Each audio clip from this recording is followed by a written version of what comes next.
I discovered my wife's affair during a party and made her relive it in front of everyone. They say the cruelest betrayal comes from the one you least expect. I never truly understood that until the night I uncovered my wife's infidelity, right in the middle of a celebration surrounded by people we both knew. But I didn't just catch her in the act. I made her witness it with everyone else, frame by frame. That expression on her face is burned into my memory. I won't pretend that what I did was admirable. But when someone shatters your trust in front of the same crowd that watched you build a life together, forgiveness is the last thing you're capable of. This is the night everything fell apart. The night my marriage unraveled. And the truth played out in high definition on a glowing screen for all to see. Jenna, my wife, had been buzzing with excitement about this work gala for weeks. Her company, a prestigious marketing agency, was hosting the event. It was a lavish affair. Black-tie dress code, unlimited drinks, a fancy hotel venue with a grand ballroom. One of those nights where image mattered more than sincerity. I wasn't eager to go.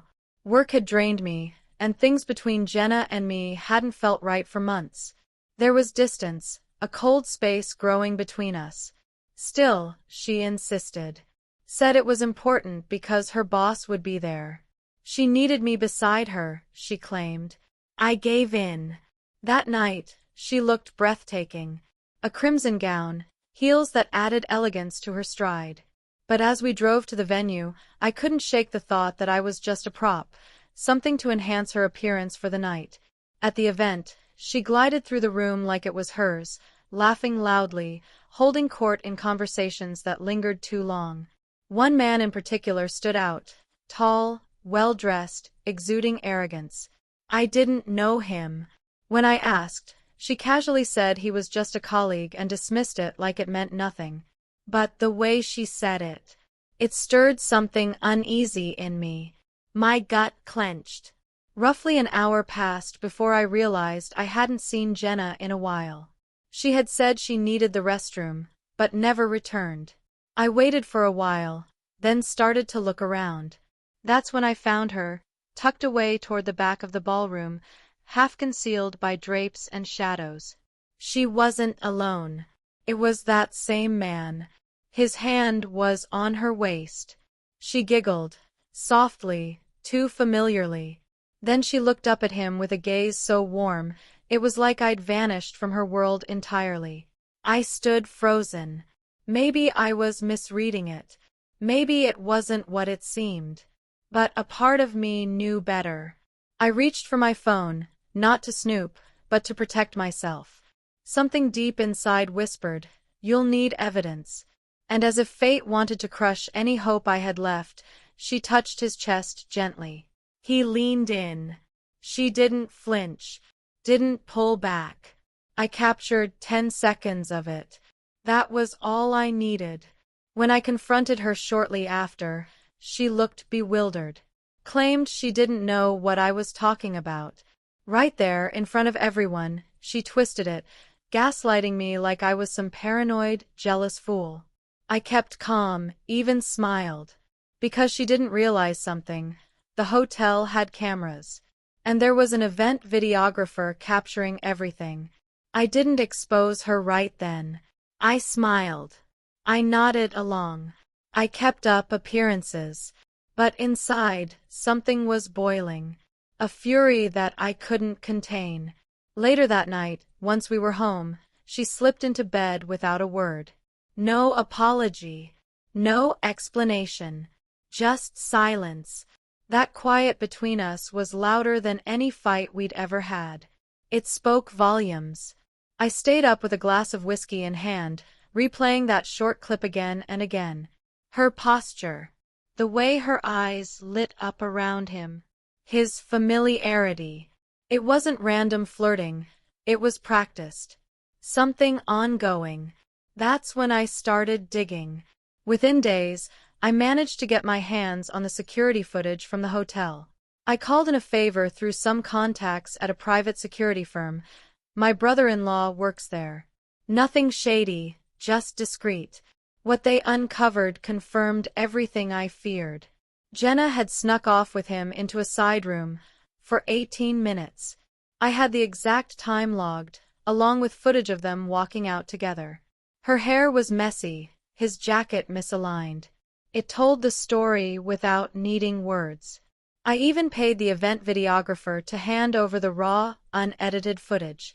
Multiple angles, background laughter, shots of guests dancing, then that scene. The one that changed everything. With all the evidence in hand, I decided not to confront her in private. No, I wanted her to face the truth publicly. I organized a party at our home the following weekend, telling everyone it was a celebration for Jenna's so-called promotion. She hadn't been promoted, but no one questioned it. She basked in the attention, all smiles, playing the role of the perfect hostess. Her relatives were there. Her colleagues showed up. Even some old friends from college came by. And yes, the guy, the one from the footage, he came too. Oblivious. I had rented a projector and told everyone there'd be a fun montage of highlights from the company party. Jenna looked a bit tense when I mentioned it, but she clapped and smiled as I dimmed the lights. At first, the room was filled with laughter. People saw themselves on screen, dancing awkwardly, sipping wine, joking around. It was light-hearted, until it wasn't. I had edited the clip myself. And then, the tone shifted. The screen showed Jenna slipping behind the curtain with him. A second angle caught his hand resting too casually on her back. Then I synced it with the security footage from the hotel, the exact same moment.